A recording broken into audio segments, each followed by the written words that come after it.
In part 2 of our video series, A Beginner's Guide to Upgrading Your Telecaster, we upgraded the tuners on the Squier Classic Vibe 50s Telecaster. In this video, part 3, we're focusing on upgrading the bridge and saddles on the same guitar. There are two types of bridges that'll fit on this guitar without any alteration to the body of the guitar by having to drill new mounting holes. There is a modern style version which has 6 saddles and a vintage style bridge with 3 saddles. The choice is really up to you as to which you select. I personally like the more traditional 3 saddle bridge, but I completely understand if you like the 6 saddle version.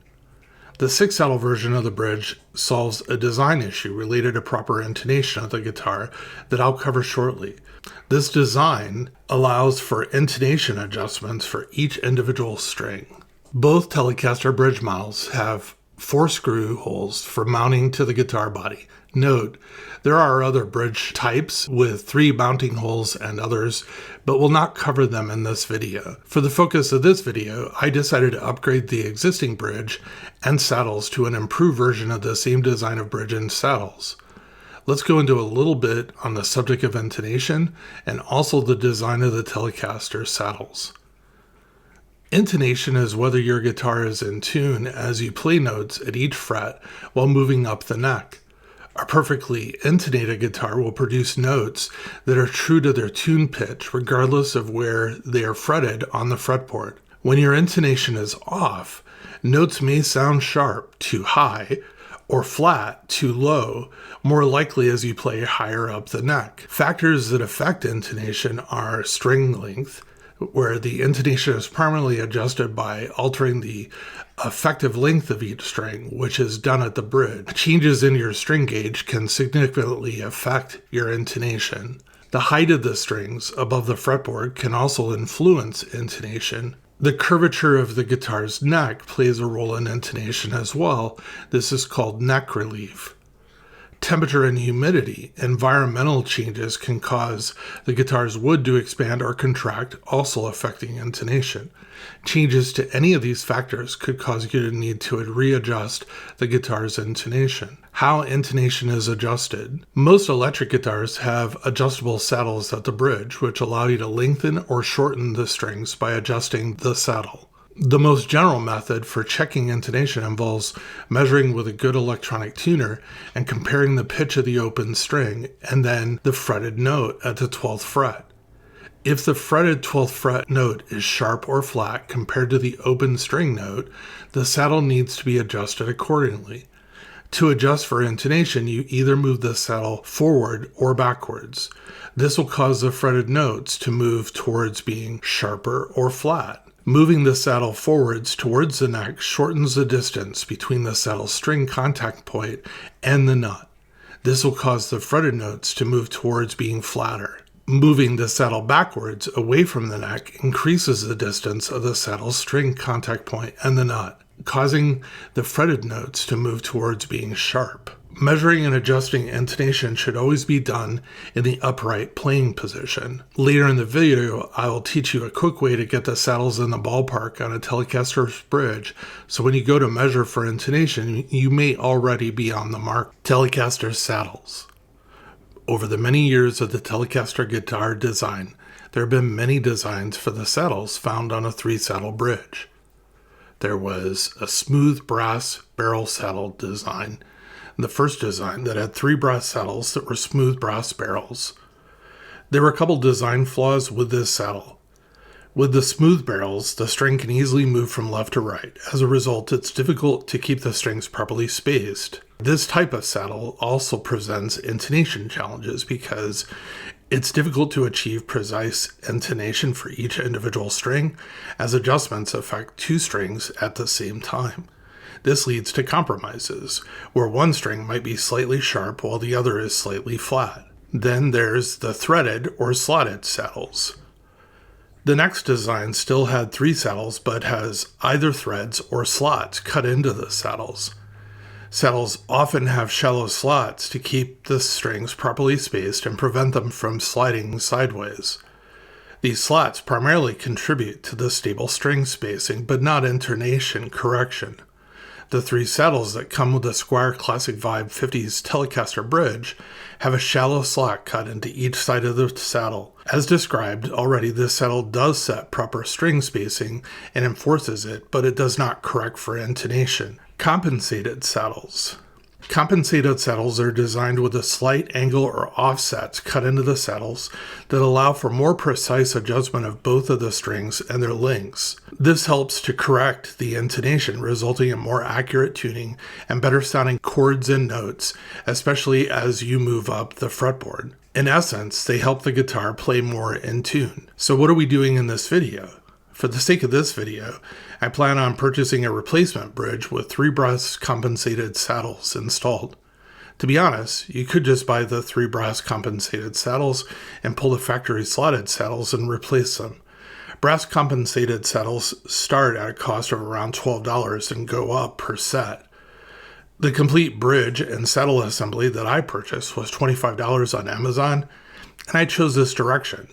Installation process. I removed the strings from the guitar and then I pulled the factory bridge. I carefully unscrewed and removed the 3 pickup screws and the rubber tubing or springs that supply tension on the pickup when installed into the bridge. I also made sure to keep the bridge ground in place, so I'm able to connect it to the new bridge that I'm installing.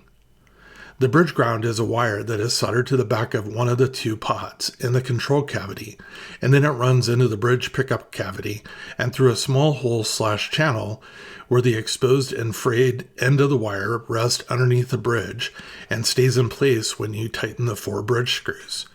The bridge ground, which is connected to the guitar's overall ground circuit, helps to shunt or send unwanted noise to ground, minimizing hum and buzz. Essentially, the ground provides a path for stray electrical signals to escape and helps reduce or eliminate unwanted 60-cycle hum. Next, install the bridge pickup in the new bridge. When we're all done, we'll need to adjust the height of the pickup at the end, just not now. When you adjust the height, you're looking at the distance between the pulls of the pickup to the bottom of the strings. As I mentioned earlier, you can pre-adjust the saddles, so you're within the ballpark to pre-intonate. I put an image on the screen. Please note that there are 2 saddles that have the same angles cut. They are the same. I have placed both of them on the 2 outer sides of the 3 saddles. The odd man out saddle is in the middle. Next, look at the positioning of the far left saddle. This is the saddle that has the low E and the low A string. The bottom of the saddle touches the top of the 2 left-hand bridge mounting screws. This is a good place to start with this saddle. Then position the middle and right-hand saddles as shown on the screen.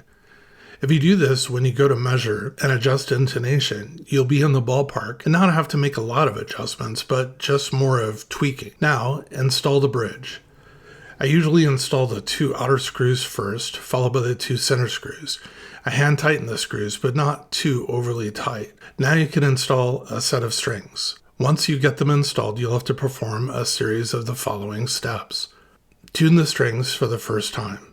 You'll need to adjust the string height by adjusting each of the 3 saddles and the height on each end of the saddle. While the guitar is in the upright playing position, I use a handy guitar measurement gauge like the one shown on the screen. I personally set my height at a low-medium height of 1.50 millimeters or 0.06 inches for my 3 low strings and 1.25 millimeters or 0.05 inches for my 3 high strings. As I said, while the guitar is in the upright playing position, I place a gauge at the 12th fret behind each string. In the image above, I'm showing how the low E string should look with properly adjusted height at 0.06 inches. The bar should be just below the string, with the top of the bar touching the bottom of the string. I adjust the hex screws in the saddle until the string is at the correct height. I do this for each of the strings. Next, tune your strings again.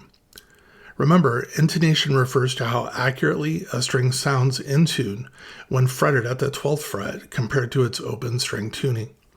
The 12th fret test.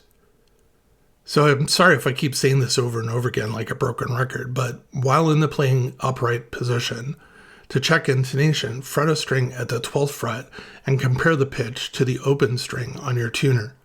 If the fretted note is sharp, meaning it sounds higher than the open string, or shows that it's sharp on your tuner, move the saddle backwards towards the bridge by tightening the saddle and turning the screw clockwise. If the fretted note is flat, sounds lower than the open string, move the saddle forwards towards the nut by loosening the saddle and turning the screw counterclockwise.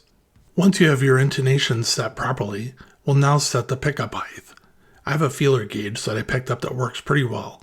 It has 2 gauges of a 1/8 inch gauge for the low E string, the bass string, and a 3/32 for the high E string, the treble string. I have 3 steps that I complete. I place the feeler gauge of the 1/8 inch between the low E string and the top of the pickup cover for the neck pickup and the top of the pole for the bridge pickup. If I cannot insert the gauge because the gap is too small, I lower the pickup height until the gauge is just touching the bottom of the string and the top of the pickup. If I insert the gauge and there is a gap between the gauge and string or pickup, I raise the height of the pickup until the gauge is just touching the bottom of the string and the top of the pickup. I then repeat steps 1 through 3 for the high E string using the 3/32 measurement gauge.